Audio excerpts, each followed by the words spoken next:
कैसा रहा आज का मार्केट? आज भी मार्केट में जो पॉजिटिविटी थी कंटिन्यू रही है।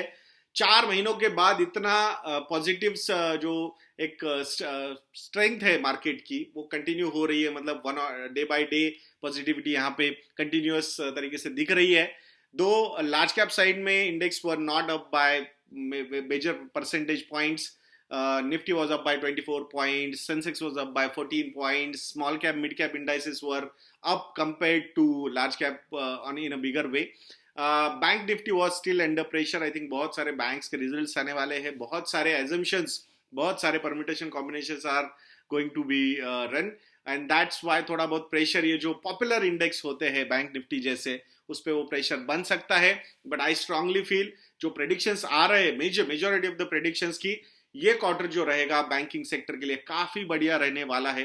तो उसके पहले अगर यहाँ पे करेक्शंस होते हैं so definitely long term investors के लिए बहुत सारी अच्छी अपॉर्चुनिटीज शायद मार्केट यहाँ पे क्रिएट करता हुआ दिख सकता है. सो लेट्स सी आज कौन सा वो इंडेक्स है जो सब बहुत ही बढ़िया तरीके से परफॉर्म कर रहा था.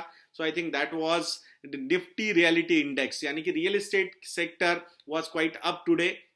गोदरेज प्रॉपर्टीज हो जो ऑलमोस्ट 8.5% ऊपर गया था, प्रेस्टीज हो जो ऑलमोस्ट 6.5% ऊपर गया था, या फिर डीएलएफ हो जो 5.5% से ऊपर था. बहुत सारे other properties companies were also up, and that's why ये जो इंडेक्स है जहाँ पे मेजॉरिटी प्लेयर जो मेजर वेटेज वाले प्लेयर्स अगर इतने ऊपर होंगे तो इंडेक्स भी तो ऊपर होगा ही होगा. सो 4% से ये इंडेक्स आज ऊपर था. सो आई थिंक एक बहुत लंबा sluggishness between 2016 to 2022 real estate sector में हमने देखा था. उसके बाद इन 6 साल की जो पेंटअप डिमांड थी वो बहुत बढ़िया तरीके से अभी प्ले आउट होती हुई दिख रही है. सो वो एक जो चीज है जो इस इंडेक्स को ऊपर लेके जा रही है.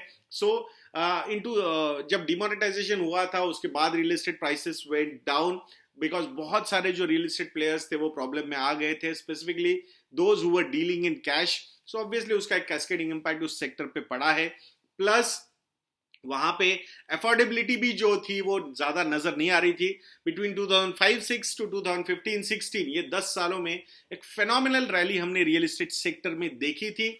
उस रैली को कहीं ना कहीं जस्टिफिकेशन नहीं था जब आपका nominal GDP growth rate was between 12 to 13% और वहां पे आपका एक सेक्टर जो है वो 40% से ग्रो होता है. So obviously it is not going to be sustainable thing. So that's what a time correction happened of 6 years. But ये पेंटअप डिमांड जो है लोगों ने जो घर नहीं लिए, अब कोई किसी ने 2015-16 में नया जॉब लिया होगा. So obviously from that point of time till 2022 I think काफी अच्छा सैलरी हाइक्स वहां पे हुए होंगे. तो वो pent-up demand I think convert हो रही थी एक्चुअल डिमांड में. But now looking at current scenario, आगे जाके अगर हम 10 साल की बात करते हैं रियल एस्टेट सेक्टर में स्पेसिफिकली, तो वहां पे कहीं ना कहीं अभी भी मुझे लगता है रियल एस्टेट वर्सेस इक्विटी में equity has an advantage. Real estate will still struggle from affordability point of view अगर यहाँ से रियल एस्टेट प्राइसेस बहुत ज्यादा ऊपर जाती है तो. बट क्या हुआ आज, ऐसा क्या हो गया कि रियल एस्टेट सेक्टर आज इतना ऊपर गया? So I think thanks to the provisional numbers जो रिपोर्ट हो रहे फ्रॉम रियल एस्टेट प्लेयर्स, वहां पे एक बहुत ही पॉजिटिव एटमॉस्फेयर नजर आ रहा है. And the results are also going to be quite good ऐसा माना जा रहा है रियल एस्टेट सेक्टर में. प्लस आरबीआई ने जो रेट हाइक नहीं की ये भी काफी पॉजिटिवली इस सेक्टर के लिए टर्नआउट हो सकती है. ये भी प्रेडिक्शंस आ रहे. तो ऐसे सारे पॉजिटिव प्रेडिक्शंस जब आएंगे तो ऑब्वियसली वहां पे उस सेक्टर में एक पॉजिटिविटी हमें नजर ही आएगी. And that's what has happened with real estate sector today. That index was up by 4%. Even IT sector की अगर हम बात करेंगे तो आई थिंक मेजर प्लेयर्स जो है आईटी के, जैसे कि टीसीएस हुआ, इन्फोसिस हुआ, I think they are going to declare their result soon. So उसमें भी एक पॉजिटिविटी का एक्सपेक्टेशन मार्केट कर रहा है, एक ऑप्टिमिज्म वहां पे एक्सपेक्टेशन शायद आज थोड़े से बिल्ड हुए. That's why IT index was also up by 0.96%. Wipro was the player जो सबसे ज्यादा ऊपर था. कोई स्पेसिफिक रीजन है क्या उसके लिए? नो, आई डोंट थिंक कोई ऐसा स्पेसिफिक रीजन उसके लिए है. बट ओवरऑल आईटी इंडेक्स के लिए ही एक पॉजिटिव एटमॉस्फेयर था, and that's why overall sector was up.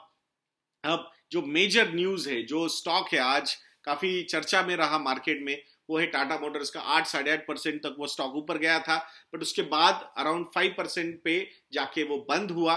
तो ऐसा क्या हो गया? आई थिंक ग्लोबल बिजनेस जो है टाटा मोटर्स का, स्पेसिफिकली अगर जेएलआर की हम बात करते हैं तो वहां पे things are turning out to be quite positive. जो होलसेल सेल्स के नंबर से वो काफी अच्छे आ रहे हैं मार्केट में, एंड दैट्स व्हाई आज जो है जो रिएक्शन है मार्केट ने काफी अच्छा दिया है। वैसे ये न्यूज आई थी फ्राइडे को ही, बट फ्राइडे के दिन मार्केट्स बंद थे, सो इसीलिए आज मार्केट्स ओपन होने के बाद एक बहुत ही बढ़िया अपमूव जो है वो टाटा मोटर्स में आया है।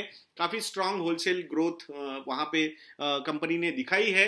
और उसके बाद दिस इज मोर इंपॉर्टेंट कि स्टॉक क्यों भागा। It's not only that news, but उसके बाद उस न्यूज को कैसे एनालाइज किया गया, फिर CLSA हो या फिर गोल्डमैन सैक्स हो या फिर नोम्यूरा हो, उन्होंने जो टारगेट प्राइसेस है टाटा मोटर्स के वो बढ़ा दिए।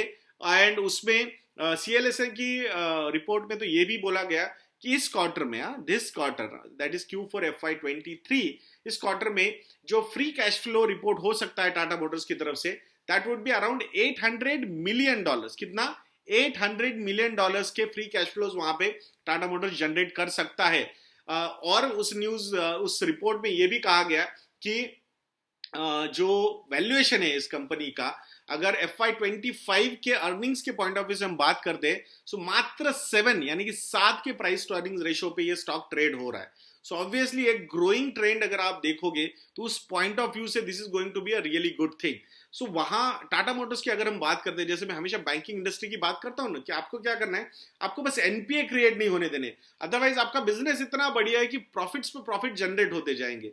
सो वैसे टाटा मोटर्स को JLR का डेट कम करना है और उसको एक नॉर्मल बिजनेस करना है। मतलब वहां पे बहुत ज्यादा ग्रोथ पॉइंट ऑफ व्यू से ज्यादा कैपेक्स की प्लानिंग भी नहीं करनी चाहिए, ऐसा मुझे लगता है। बाकी EV के पॉइंट ऑफ व्यू से कुछ अपॉर्चुनिटीज आते हैं तो definitely they should explore, but जो ट्रेडिशनल बिजनेस के पॉइंट ऑफ व्यू से जो एक डेट बनी थी कंपनी पे 1 लाख करोड़ से ज्यादा, वो अगर उन्होंने घटा दी, वो नेट डेट फ्री अगर हो गए जो उन्होंने टारगेट दिया हुआ है मे बी 1-2 साल में, अगर वो सारी चीजें हो जाती है तो I think this is going to be a real blockbuster of Tata group. क्योंकि इंडिया बिजनेस की अगर हम बात करते हैं तो बहुत ही बढ़िया तरीके से उनका पैसेंजर व्हीकल्स का बिजनेस चल रहा है। इलेक्ट्रिक व्हीकल्स का जो उनका वर्ज एक अलग सेगमेंट है, तो वो भी बहुत बढ़िया अच्छा प्ले आउट हो रहा है। प्राइवेट इक्विटी इन्वेस्टर्स की तरफ से $10 बिलियन का वैल्यूएशन मात्र उस इलेक्ट्रिक व्हीकल बिजनेस को दिया गया है टाटा मोटर्स के, and that too passenger vehicles India specific. So I think इस एंगल से हम देखेंगे तो बहुत ही अच्छा फ्यूचर टाटा मोटर्स का अवेलेबल है। See there will be naysayers, I am not denying their criticism also, because बहुत लंबे समय में स्लगिशनेस से ये स्टॉक गया है, बट बहुत सारी चीजें जो है वो ये कंपनी सही करती हुई यहाँ पे दिख रही है, and that's why this is one company which is worth tracking from the long term point of view. ये कंपनी आपकी रडार पे होनी चाहिए, ये मुझे जेन्युइनली यहाँ पे लगता है। सो कैसा लगा आज का एपिसोड, ये कमेंट सेक्शन में लिखना मत भूलिएगा दोस्तों। एंड अगर आपको लगता है कि हम अच्छा काम करते हैं या फिर आपको पोर्टफोलियो मैनेजमेंट में कुछ हेल्प चाहिए, फाइनेंशियल प्लानिंग में कुछ हेल्प चाहिए, तो आप हमें कांटेक्ट कर सकते हैं। हमारे जो कांटेक्ट डिटेल्स है हमारी वेबसाइट investindia.in पे अवेलेबल है। और अगर रिसर्च प्रोडक्ट्स चाहिए, मॉडल पोर्टफोलियो चाहिए, तो आप हमारी इन्वेस्ट इंडिया वेबसाइट को विजिट भी कीजिए। यज्ञ YADNY प्रोमो कोड यूज कीजिए, 30% डिस्काउंट मात्र 7,000 रुपीज में आप हमारे सारे मॉडल पोर्टफोलियोज को सब्सक्राइब कर सकते हो। आशा करता हूं कि आप investindia.in को जरूर विजिट करोगे। तो ऐसे वीडियोस के लिए चैनल पे बने रहिए, वीडियो को लाइक करना, शेयर करना और चैनल को सब्सक्राइब करना बिल्कुल मत भूलना। नेक्स्ट वीडियो में मिलते हैं। जय हिंद।